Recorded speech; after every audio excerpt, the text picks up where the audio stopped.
Welcome back to another Broken Podcast. I'm Nick Taylor, and today we're having Kela on the show to talk with us about how spirituality and mental health intersect with each other. Kela, tell everybody a little bit about yourself and where they can find you. Okay, my name is Kela. Basically, I'm just simply a mom from Memphis. You can find me on TikTok, Facebook, Instagram. I'm starting up a Patreon channel, which will be called House of Kela. I kind of started this journey in spirituality just figuring it out for my own, honestly. But your journey has really kind of laid out a map for some people to start digging into things themselves and think a little bit more about the things that they're confronting during their own deconstruction. Usually, people can describe what I do better than I can describe it because I'm just kind of vibing out doing it. And then whatever you take from it is what you take from it. But yeah, absolutely. I think a lot of people can resonate with trying to figure out their own path and what to do with life and kind of deconstructing religion and spirituality, what it is really. Yeah, and I like the fact that you dig deep into try to find where all the facts are. I try to present everything I can with fact behind it. Now, I may present it in a embellished way and I put a little spin on it, but there's fact behind it and there's reasoning behind it somewhere. It gets me thinking all the time. That's the goal. That is my entire goal, is just to make people think differently about the world and not see it through their lens anymore. Right, the one that we were all kind of like handed and prescribed. Exactly. When we finally figured out that we could make decisions on our own and we could look at things differently, finding yourself in that space, it feels really lonely and it's kind of scary at first. When you take off those glasses for the first time, there's no one around you. So you kind of have to find your tribe and find things that spark your soul again. And it is kind of scary, like you said. So I guess let's dive into what we're talking about today. Cultivating a strong sense of purpose in life, which can be deeply rooted in spirituality, can lower the risk of cognitive impairment such as dementia by about 28% in adults over 45. Spirituality is consistently associated with reducing anxiety and depression and helps individuals find meaning during life's challenges. Studies from the American Psychological Association and World Health Organization show embracing spirituality can lower stress, improve coping, and even reduce risks of depression. From your research, how do you define spirituality and how has it changed and evolved over the years and through changes in civilization? That is such a big question, but I love it. Honestly, to me, spirituality is anything that you make it, really. It doesn't have to be religion. It doesn't have to be by the book. It can be your church. Absolutely can be that. Or it can be your band or just your friends, your family. It's whatever grounds you and gives you purpose in this life and makes you thankful to be on this journey of being a human, because it's an incredible journey that we're on. And I think a lot of times we get stuck in these rules and these mindsets about spirituality and religion, that they're the same, and they're not. Spirituality is whatever brings you joy. So if it's the earth, blending in with that and grounding yourself, then absolutely. And it's changed over time just because we it's so funny that you asked that question. I just had this argument with my husband in the kitchen like 20 minutes ago. I was preparing for this and he said, well, it's changed because people used to worship the sun in the sky. Now, we have God. And I don't want to offend anybody whatsoever, but I said, well, the sun, you can see the sun, it's real in the sky. You can't see the other thing. So it makes sense that they worshiped that, right? But it's changed so much since ancient civilization that now my husband, who is a Christian, grew up in church and still, prays every single day. That's his mindset. So it's amazing the jump that we have made over, these years. Well, and then there's research that's been done that coincides with the way that previous civilizations included things into their culture and they were very important. So something like frisson, do you know what that is? I'm not familiar with that, not that I know of. So frisson is the physical reaction to listening to music. Oh, okay, okay. Right, So right. it's that way that your body actually gets a physical reaction and releases endorphins when listening to music at certain frequencies. Right. So it's like the goosebumps and the feeling of transcendence while listening to the music. Right. And it's been done in this way for centuries and across multiple religions, but a lot of them tune into that with the worship music that they do. Oh yeah, absolutely. in order to invoke that feeling. It's the same reason why you can get that feeling and feel closeness to spirituality if you're listening to a song that's secular. Well, and that was exactly my argument. This conversation went on for a long time in the kitchen. But it's the same argument of when you are jamming out with your band or, singing with your friends in the car doing karaoke or whatever it is, you have this happy gut feeling of just, you're right where you're supposed to be. Your soul is happy. You feel that transcendent feeling. You get that same feeling, or you see that same feeling, I believe, in churches all around the world with the hands they're raising and they're screaming and they're shouting to Jesus because the music is moving them to do that. Right, because like you said, the gut feeling that you get, over 90% of the communication between your brain and your gut comes from your gut to your brain. Yeah, it's picking up on things that you didn't even know. And that's another reason why religion and spirituality itself was so important in ancient cultures, because they used it to come together and form this trust, this gut feeling with each other, rather than seeing each other as predators, because they had this gut connection, this spirituality to connect them now. And I think the link between civilizations being able to see the parallels in their spirituality and how they practice that through religion is kind of an important thing for people to understand, not just in the past, but in the spirituality culture of today. Well, and today we've kind of lost that connection to the spiritual realm. It's now, it seems to me, and I may be wrong, spirituality seems to be more of a show for people rather than it is an actual deep soul searching type of vibe. I think some of that is the disconnection that's happened that has drawn people to trying to look at things differently than the lens that they were shown to look at it through. That's kind of where it started for me. Was I felt like something was missing growing up, going to, Southern Baptist church. I didn't feel God there. I didn't feel that feeling that the person next to me had their hands up and they were feeling this transcendent. They told me they felt the Holy Spirit. I never felt that. So it was kind of that something is missing feeling what started this whole journey. And I think that kind of bleeds into my next question I was going to ask you, which is like, where do you think the human need for spirituality comes from? Backing like what you just said, I think a lot of it has to do with alignment, and people don't receive things the same way. Just like you have auditory learners and you have visual learners and you have hands-on learners, it's the same thing when it comes to that alignment as well. Everybody's not going to get drawn in by the same exact thing. No, spirituality has so many different avenues that you can take, and that's why it's so hard to define what it is, because there's so many different avenues that you can take, and it's all, like you said, it's all about the alignment and what's going to make that one person open up. With it being such a broad spectrum, there's so much that people can use to find the things that work for them.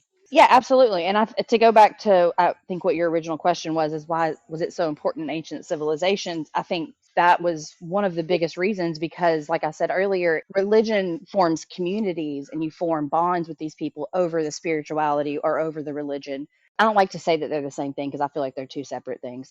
And that would kind of give you that bond with these people. So it was so important that you found what resonated with you so that you found your tribe. And then that's how societies work. That's how people work. We can't work alone. We have to find who aligns with us. So I think that was a crucial part of survival as well, just because you need those people to watch your back when you're sleeping and vice versa.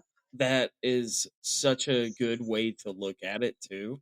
It's an incredible thought. In society, you have to have someone that you can trust. We can't survive alone. And usually, those people that you pick to survive with are the people that align with you spiritually, mentally, physically. Something aligns that you need and they need, vice versa. So I think if you believed in the same things back in the day, it was way more common for you to vibe out, let's tribe up. Whereas nowadays, in this big age of 2025, my husband is a Christian, again, prays every day. I am, just kind of me. So it's not playing that important role that it used to, but I think it probably did.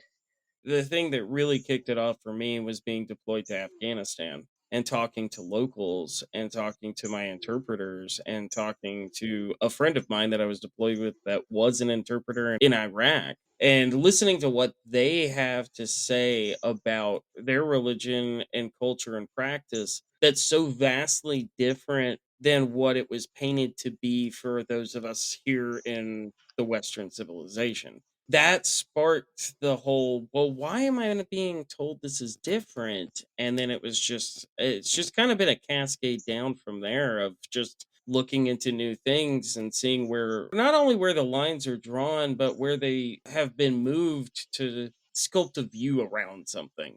Well, they've moved the goalpost so many times just to keep control and keep people in order. And like you said, I can't imagine the downfall in your mind of realizing that everything, you know what I mean? Right. Being in Afghanistan and hearing that and then realizing, wow, I could have been lied to this whole time. During studies, brain imaging shows that meditation and prayer activate areas linked to emotional regulation and empathy. Spiritual meditation reduces anxiety and stress more effectively than secular meditation in a controlled study. Mindfulness meditation has strong evidence showing reductions in depression and anxiety symptoms, improving mood, stress resilience, and attention control. How do you think spiritual practices like meditation, prayer, or rituals affect the brain and mental health? I think they help immensely. You know Okay. that old saying, as above, so below? Yes, I, it goes into that as well, just because whatever is going on beneath the surface of your skin, in your mind, that is going to make itself reality as well. So, whatever is going on beneath the surface with you, as above, so below, that's why I think meditation, grounding yourself, all of that is so important to your physical reality. 100%. Studies have shown that mental health, spiritual health both affect physical health. And I think the prioritization of it needs to continue to be pushed for because, of course, people don't react the same to a mental health crisis as they do to a physical health crisis. The two are so interconnected that it's impossible for me myself to separate the two, just because my mental health, I can tell such a big difference between Kela at age 21, who didn't have any spirituality and was kind of just going with the flow and whatever she was told, versus 33-year-old Kela, who is grounded in her beliefs. And I can just tell a great physical difference. Like, I feel so much better. And a great example of this is I actually have a stomach condition known as gastroparesis. So that is where my stomach, basically the muscles in it, just they don't work. Like, they're lazy. It's called lazy stomach if you look it up on Google. And when I was 18, 19, I was in and out of the hospital constantly with having stomach issues, couldn't keep weight on, all these issues. And now that I finally grounded myself, finally discovered what I'm looking for, what my soul's purpose is, I feel so much better. I haven't had a stomach issue or a stomach flare up in like 5 years now. It's And amazing. that's what it's amazing. And it's with no medication. It's simply me taking care of myself spiritually, mentally, and that physically will produce itself. Well, and I like the way that you're constantly looking for more and you share that with people, which I think is really cool. Because honestly, when I try to look into things, it's hard for me to organize the information. But I like the way that you present it because it makes it very easy to follow along. And then you always leave that cliffhanger of when's the next video dropping because I need to hear it. I've got to do something to make people come back. And that seems to work. It's really good, and I really like how you do it too because it gets the information across, and in doing so, it achieves the whole purpose of what you're doing because I sit there and I start thinking about things, and then I start looking up things, and it's funny, I feel like the more I learn about stuff, the deeper of a spiritual connection that I have. It's so funny that you say that. Like, everything you're saying is hitting on things that I've already thought about today. I was thinking this morning about how everything has evolved, and I've never been a big God person necessarily. I believe there is a source somewhere somehow, but spirituality for me has never been like about God. But Right. the more I dig into it, and the more I learn, and the more I just kind of invest myself in it, I learn that God may be within me. It's developing that I am. You know what I'm saying? It's definitely an evolution. Jesus verbatim said that the kingdom of God lives within you. I think people don't realize what he means when he said that, but it's the Christ consciousness. I don't know if you've looked into that at all. It's just elevating to that next level. And I'm not there by any means. Please don't misunderstand me. But the more I find, it's changing my relationship with it. Yeah. There's a lot of stuff as far as Muslim culture goes where Jesus came into their culture during that separation of time where he had walked all over the place. That gap that we Yes. have in there in the Christian Bible between the ages of 13 and 29. My favorite gap years, man. What he did during those years is such a mystery and is so, I love looking into it because where was he? What are we missing from those years missing out of the Bible? I have read so many things that he was learning energy healing and things of that nature, and there's not even a hint of it.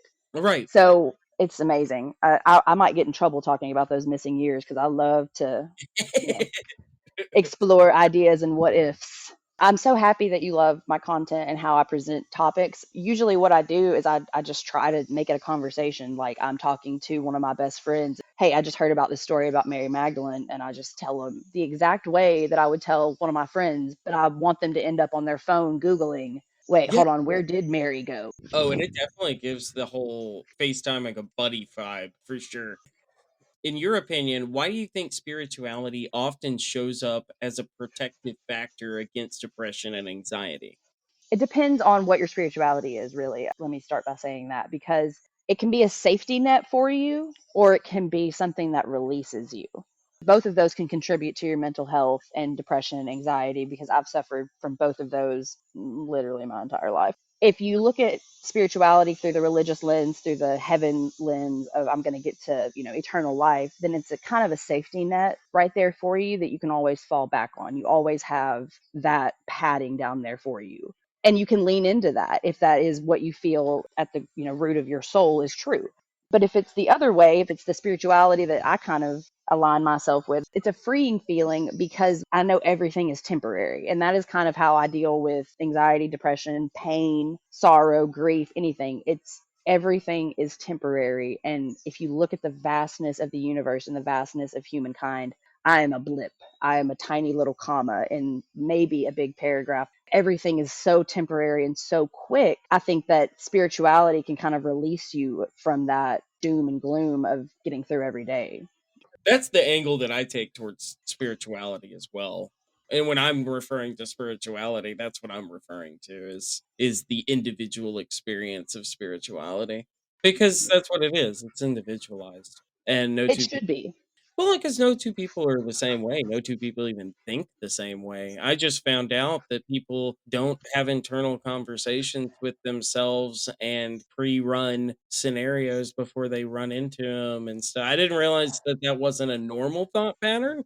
I do the same thing. I'm going to let you get to that question, but that literally one of my biggest tips for people is to talk to yourself because I found out people don't have that inner monologue and I don't know how they're operating. Right. How do you not talk to yourself? Like my husband said he doesn't have one. I was like, man, how do you get from point A to point B? It's a wild concept to me, just that in itself. No two people really think the same way is one of the reasons why spirituality needs to be treated as an individual thing. Of course, it brings us into a community, and that's great. We need the community around us, but at the same time, we have to focus on the fact that the way that I hear things may not be the way that Kela hears things, or the way that that affects me may not be the way that that affects you. There's a deeper thing when you look at it on an individual level than looking at it from an entire organization. Well, and I think the path to spirituality or the path to God or the path to the source, whatever you want to call it,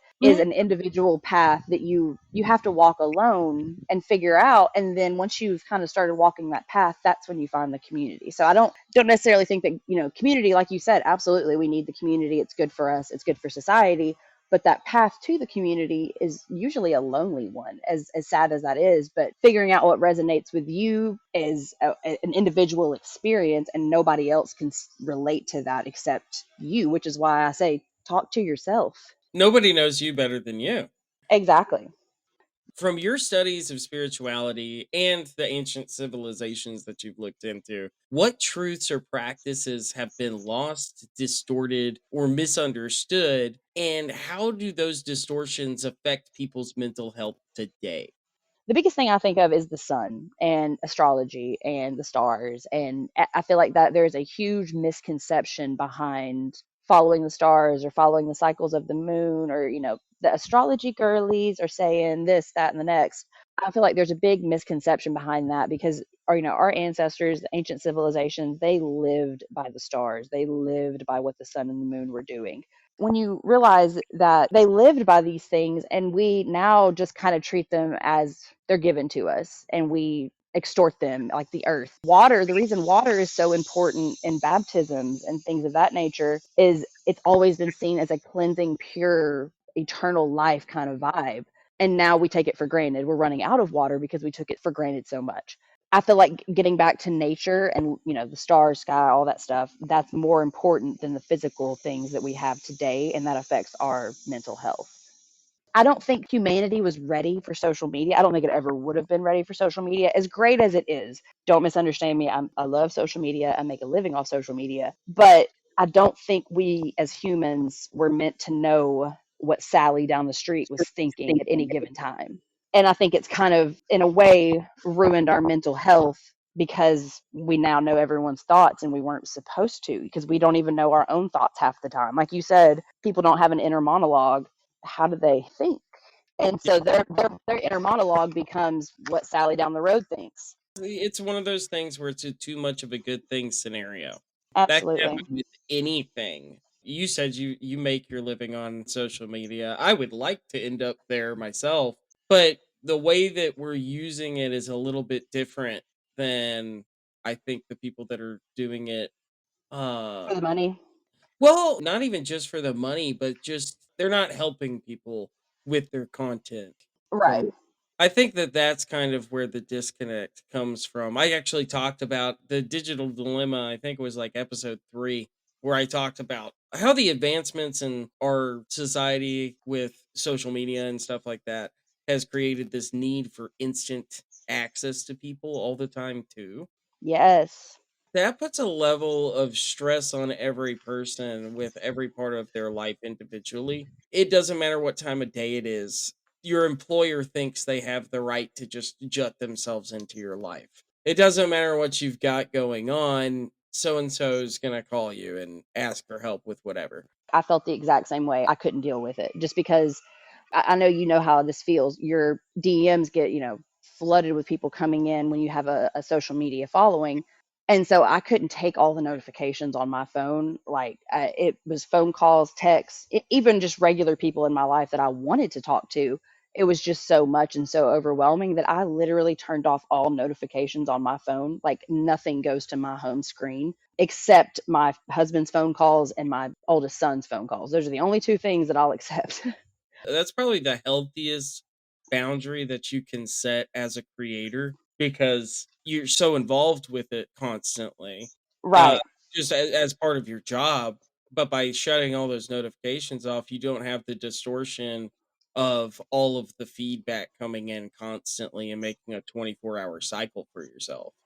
Exactly. You definitely have to kind of tap out of the whole feed of everything. And that's why I'll have some people that have followed me for years and they'll say, Keela, I DM'd you 2 weeks ago. I'm so sorry. I promise I will get back to you. I don't check them until mentally I'm ready to check them. So I think it gives a good boundary line for people, and it also helps me mentally kind of lift that weight off. If I can check that when I'm ready, nothing in there is pressing enough, because the only two people that will call me that are absolutely pressing, they can get through to me. Other Right. than that, I'm kind of, it takes that mental load off of you. And people can get a better response from you, like a more thorough and well thought one, if Oh, absolutely. responding with the thought of, okay, I have 17 other responses that are coming in right after this. It helps with your connection with other people too.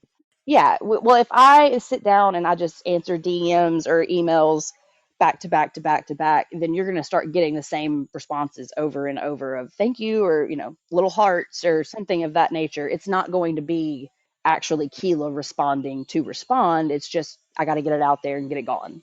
So, and that's why, and like if you message me when we knew we were doing the podcast, I knew to be looking for your messages. So I would go and check for those, sporadically or when I needed to. That's completely different than just letting my phone be flooded with, everything. Oh yeah. I was like, she said she'll do it, so we'll get around to it eventually whenever it lines up between her and I schedule. Hey, this, I don't I know it. I'm But not on some kind of fixed thing. no, and I'm not either, really. That's why I was like, man, as soon as I get back from the cruise, I'm all yours. You just let I'm me know the so time. so glad that you got to go do that too. Oh, it was amazing. It was like PSA for anyone thinking about taking a cruise. It was incredibly expensive, so I don't recommend it if you don't want to spend your whole life savings. Was that But your first one? actually, it was my second one. But the first one, I was a child, and it was paid for by my parents. Ah, So yeah. this, yeah, this one, I was a full grown adult. Obviously, Mama wasn't there, so it was very eye opening of how much. And it was one of those all inclusive ones too. So it was. I thought I was all paid for, and I was all done when I got there. I was not. I wasn't. So Oh, wow. but Oh, yeah, I was amazed. Like the minute we stepped on the boat, they're like, "Hey, we just charged your card for what?" whoa. Right, but it was a great experience, and the way I look at it, and I'm not trying to discourage anyone from traveling, because I would say if you have the money, spend it, because time is never coming back to you, but money will always come back. Oh, So I wouldn't change it for the world. experiences have definitely become way more important to me than anything else. Well, and that's, I mean, to get back to the basis of the conversation, that is very important to your mental health as well, is realizing that it's literally just a piece of paper. I know that money is one of people's biggest stressors, and I understand that. I mean, it's one of my biggest stressors too. I'm not above anything, don't misunderstand me. But when you realize that it's just a piece of paper, I will get more, and you kind of let the universe give you more, like again, as above, so below, whatever you believe in your heart is what's going to manifest itself. That helps out with your mental health as well, and that leads back into your spirituality and that kind of karmic circle of, I believed this, I knew the universe would take care of me, and then it did. And you're feeding yourself. You're feeding Absolutely. when you take care of yourself. So that's a form of self care. It's 100% on topic. Well, this cruise was a good break. I will say, I'm not gonna lie, I did work a little bit. I call it work. Really, I just sat on the patio researching stuff. So it's not really work. I didn't have to worry about recording every day. I had stuff built up in the archive, so I kind of got to just enjoy being present. And we went to beautiful places. One of them was in Cozumel. I'm trying not to cuss. It's called Punta Sur Island, I think, and it was basically where the Mayans, their females would go for fertility. And they'd have to make a pilgrimage every year to this certain island, and it was for fertility, good luck, things of that nature. So we went there on my 33rd birthday. I thought about it and I was like, I could really make this a good content moment. But I decided I'm not going to. I'm going to just experience this, let it be for me and for my soul, and we'll go from there. So that's kind of what my 33rd birthday started out with, my year. That's amazing. You have to take breaks. Like I had that moment of I can do this. I know I could make good content out of this, but Mhm. I'm not going to. So you have to give yourself those checks. Well, and the stuff you make content on is the stuff that you're passionate about. Sometimes it feels like it can take away from your passion if you involve it too much. Taking that moment to step back and just have that moment to yourself. It's something we all need to do, you know? Absolutely. Yeah, every day if you can just take a moment. Are there practices that cut across religious boundaries that you think humans were wired to need to partake in for their own mental well being? Well, if you look at religion in general, and I'm saying religion now just kind of broadly across the centuries, if you will, Yeah, it's always been a similar story. So I think we've always had this need to connect to something bigger. I think we may have lost the innate ability to connect with the source or whatever it may be. I think our ancestors back in the day had it. They had cultivated it through sound or through lights. I'm not sure. Please don't think I am sure because I'm not. through frequency. Right. Yes. I like that take on it. Just watching the progression of things where we are today, it's funny how the things that our lives are so centered around are all made up constructs. Thank you. Yes, yes. If I could like hug you, I would right now because yes. And none of it is what our ancestors, if you will, focused on. They focused on the earth and honoring the earth and the gods in the sky, and we focus on made up paper monopoly money and what the some imaginary number is doing on some screen. Hmm. It's all very disconnected, and I think that's why I say I think we've lost the innate ability to connect because we're so cut off. Yeah, and that's one of the reasons why I think it's important to introduce those concepts because we're trying to break that wall down while being in the space itself. Yeah. That's using the tool for what it was meant for. Absolutely. I think we were given this platform to open up other people's eyes, kind of make them question. And it's doing what it's supposed to do. It is so important for us to keep doing what we're doing just because it wakes people up. It's such a new space that we're in that it's kind of hard to navigate ourselves. Mhm. Like if you go back and you watch my videos from even 6 months ago, you can see the progression that I've made. It's spiritually and mentally and everything. We put our all into this. And I kind of feel like it's important for me to leave as much of the history of where I was before available so that people can see that dynamic of where I was and where I am. I feel like that keeps a connection there because I'm a real person. You're a real person. The only difference between us and them is that we've been practicing saying the things in front of a camera for longer and we've been working on ourselves in front of everyone. Exactly. That is the thing that a lot of people don't understand is that we are constantly evolving as humans and as content creators. And it's so sad to me. On the first account, I had 225,000 followers, and it was incredible because you could see my very first TikTok that I ever made, and then Mhm. just watch the growth all the way up, and then it got taken away. And mine too. It's yeah, it's a struggle, but it's so important that we, like you said, keep all of that version of ourselves out there so people realize that hey, I started from this too. Like Yeah, it's not overnight. you're thought provoking and getting people thinking, and that's what needs to be done. I think a lot of people are too scared to think nowadays. I mean, it is scary to be on the opposing side sometimes, or the side that not everyone's agreeing with. And I think a lot of times that is where separating religion and spirituality come into it because people don't want to question the status quo. They don't want to go against the grain. Right. Like my husband, he was raised Christian. And Mhm. there are times that I can ask him a question about it and I can see in his head that spark of like, oh, she might be right, but he's never going to admit that. He's never going to divert from what he was taught growing up because that is what he was taught. I wouldn't say never. I had a moment that snapped me out of it. And, funny enough, I was trying to look at the bank account and I was looking at the money that was in there. Right. And I was like, this is all made up. It says that I spent $8,900 last month, but I only brought X amount in. Like, How does how that even work? sense. It doesn't. That was the thing that really, really got me to go, oh, wow, I need to really think about things a lot more than Right. the surface level. Like, Hopefully then. yeah, there's still hope. I'll keep my fingers crossed. I married him for a reason.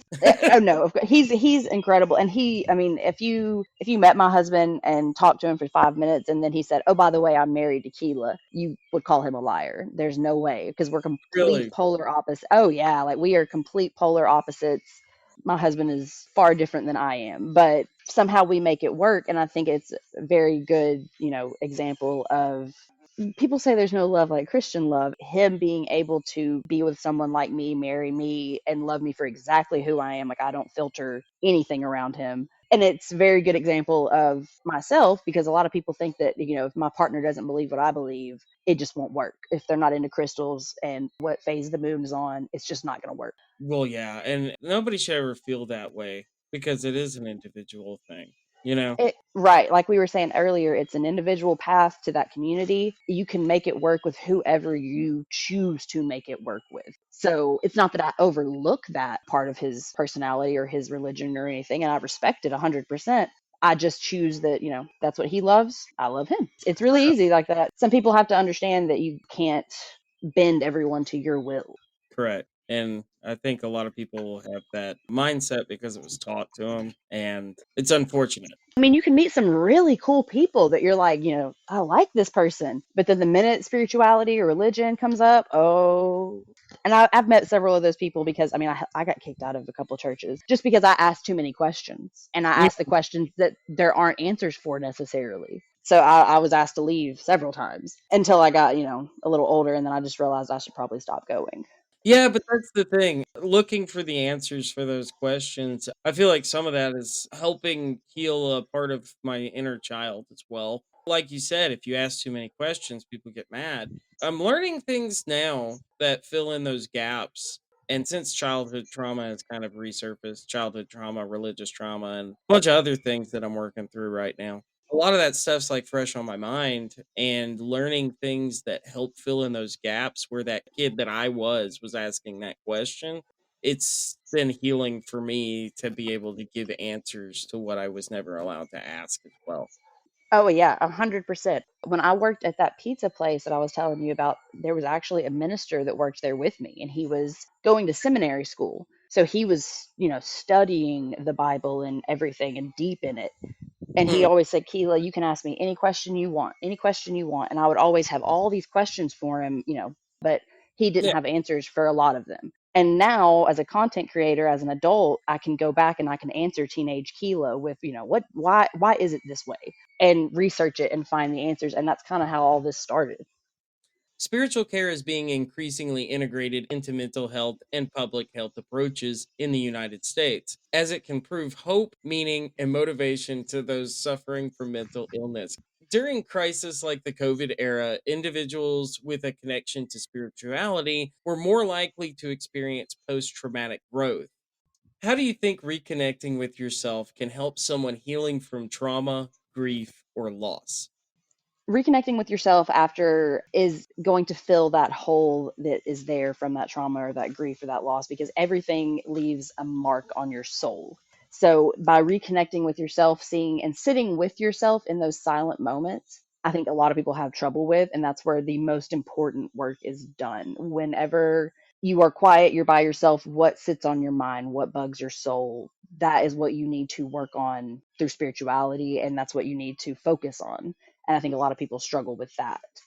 Yeah, and I think it has a lot to do with what we were talking about with the way that the modern world works, which is the next question that I was going to ask was, do you think that we've lost spiritual connection in our modern fast-paced society, and how does that compare to past civilizations? I absolutely think that we have lost connection with spirituality due to the digital age. Like I said earlier, I don't think we were supposed to know what Sally down the street is thinking or doing with her Saturday. Yeah, And I think that the biggest difference between now and ancient civilizations is ancient civilizations, they cared for one another. I feel like in this digital age that we're in now, we don't necessarily care for one another. We care what you're doing. Am I doing it better? Can I, or what, how much are you making? Can I make more?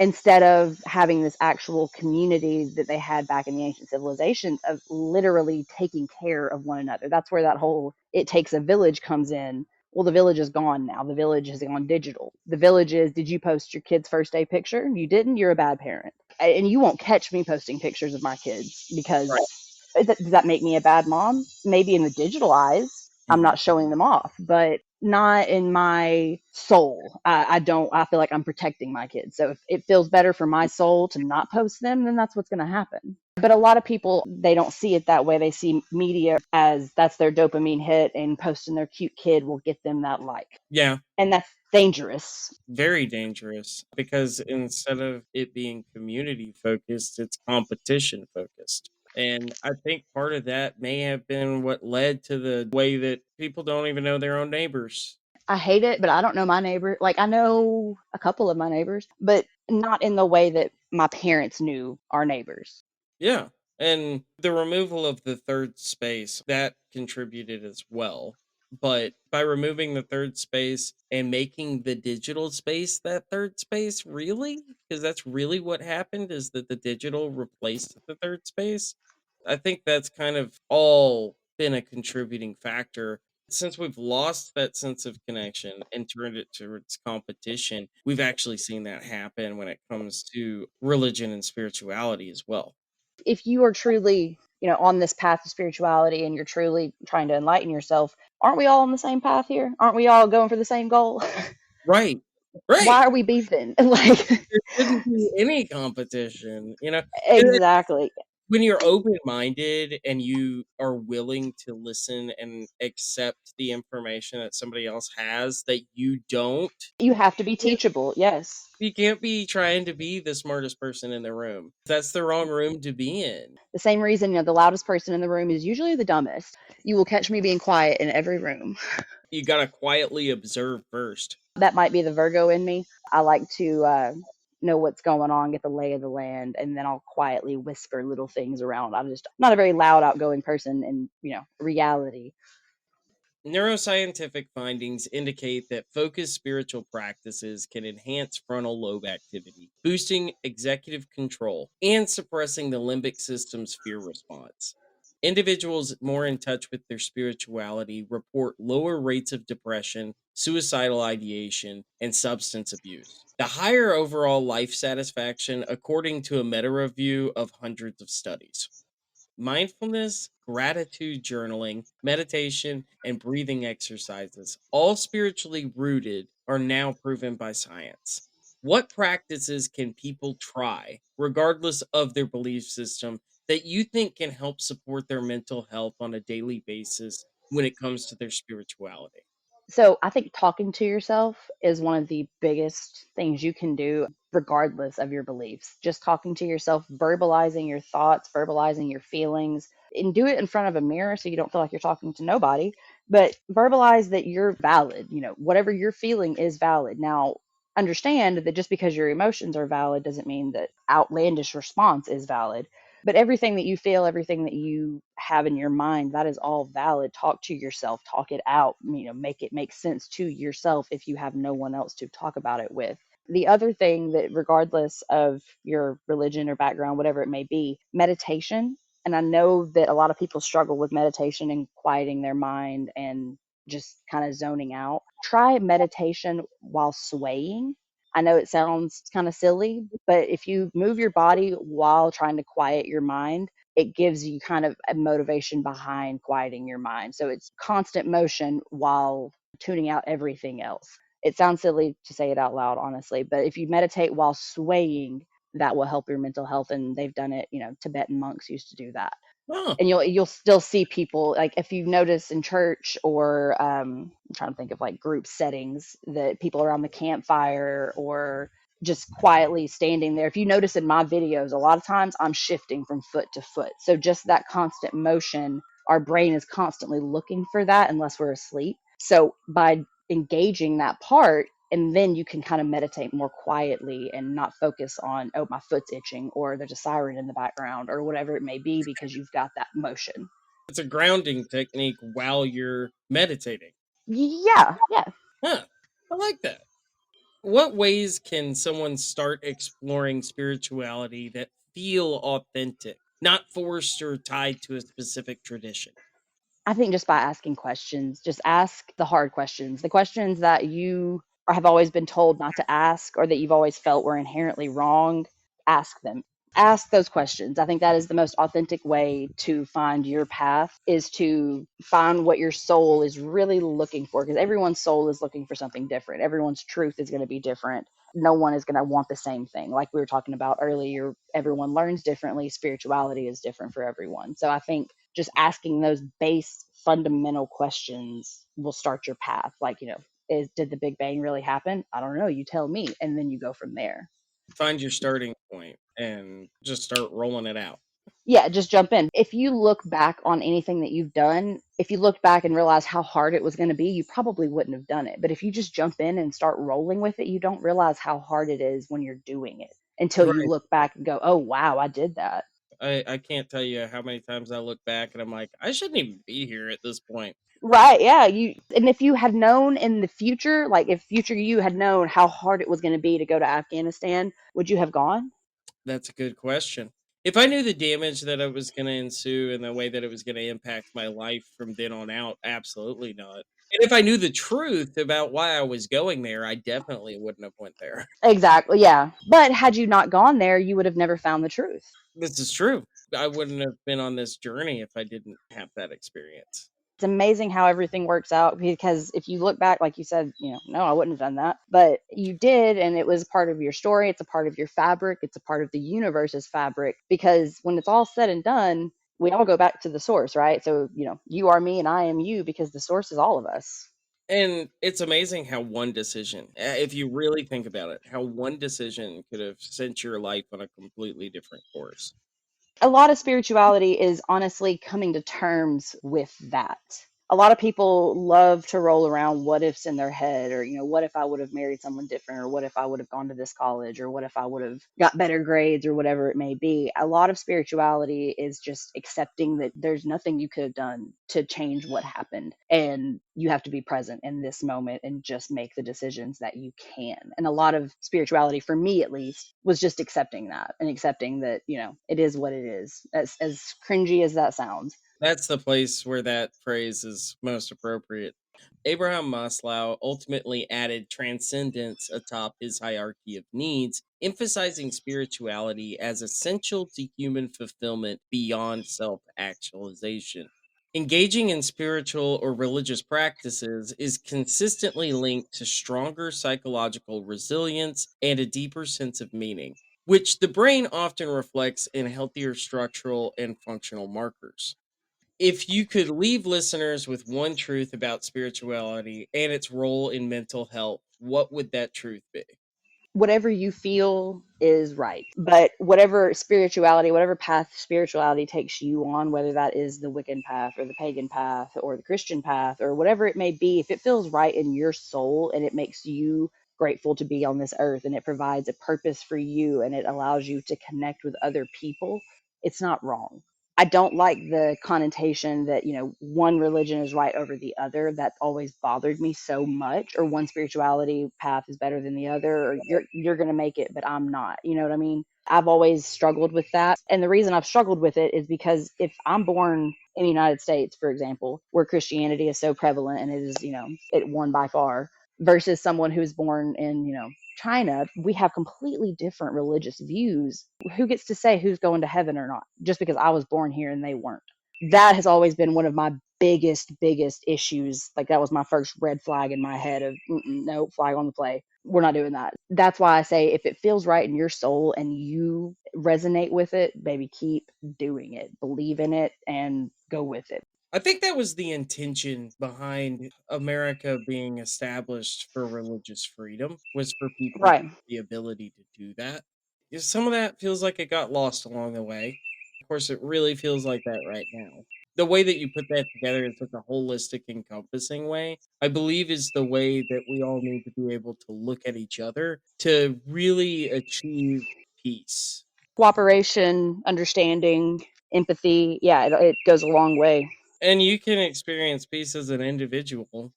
The way that I've restructured how I chase feelings and stuff like that, everybody's always trying to chase happiness. Well, happiness Right. comes in these very short, really cool, but very short little snippet moments. Peace is more obtainable. It's a state that is going to be more fulfilling. If you just shift your focus a little bit from I'm trying to focus on being happy to I'm trying to focus on being peaceful, there's such a dynamic between those two. You'll realize really quick that if you're chasing peace, your life gets a lot more fulfilling. Well, it gives you a more, I guess, solid purpose, if you will, because that peace is obtainable. Happiness occasionally, yes, but not, money's not always going to make you happy, and relationships not always going to make you happy. Like you said, it's these short little bursts in your life of happiness. Hmm. But if your purpose is to find peace, then that is 90% of life's work done, finding your purpose. We got to look at it that way with our relationships too, because like you said, there's a dynamic between you and your husband that comes rooted in this place. Even me and my wife, just because we share similar ideology, we don't always agree on everything. No, no two humans ever should in all reality. I mean, we're, like you said earlier, we're completely different people. No, we're not going to agree, but in a perfect world, we can have some compassion and understanding and view the Well, other person's standpoint. and being open minded and having Yes. conversations. But just because we disagree doesn't mean that I don't love her. There's a saying that I love to use with my sons and my husband. I love you so much, but I do not like you right now. I can love you all day, but there's going to be times that I don't like you. But maturity and, reaching that level of understanding and, like you said, open-mindedness in those moments when you have to say something like that, you should probably take a beat. You're getting a little far with it because I've said that and I have to walk away. I love you, but I don't like you, and I got to exit now. Just being open, honest, and accepting of the communication that you have with that person. That does wonders for disagreements or anything like that. Knowing when to step away, knowing Yeah. when a conversation's going to a point where we're both going to be staring at a brick wall. Me and my husband love to pause conversations. Like, you understand, when you have kids, having a full on, in depth conversation with your spouse is sometimes impossible. So we love to just say, hey, you know what? Pause. And we'll pause arguments, we'll pause conversations about work, jobs, whatever it may be. You have to understand that in life, there's going to be pauses. You got to time out. With your friends, with random people that you encounter out in public. Like you said, we're not supposed to know what's going on with Sally down the street. I feel like there's a lot of people filling in the gaps when they run into people in public spaces now because they think they know what other people are thinking and feeling because they have so much access to what people's thoughts are. Yeah. And I think that that's also created a more distant space for us moving away from being grounded together in nature to the technological age that we're in today where nobody interacts outside of a screen. Yep. I'm trying so hard to get like a meetup somehow scheduled, which obviously you'll be one of the first to know about it because I feel the same way. I love this community that I've built, but I would love to see y'all's faces. You know what I mean? At some point, humans, I feel like we're so stuck behind a screen that we have to realize that in person connections are still so important. Thank you for joining me for today's episode of Another Broken Podcast. If this message resonated with you, share it with someone else that you think may need to hear it. As always, I'd love to hear from you, whether it's by commenting on this episode or shooting me an email at brokenmedia1984@gmail.com. Please take a moment to visit the podcast website at brokenmedia1984.podbean.com. Follow me on TikTok under the username Another Broken Dad and visit the merch store at etsy.com/shop// Another Broken Podcast. All of these are ways you can help this community grow and continue the flow of this free mental health resource. I appreciate each and every one of you that has taken the time out of your day to let me be a part of it. Every one of you are unique and amazing in your own way, and I can't wait for the world to see that. Until next time, I'm Nick Taylor. Have a good one, guys.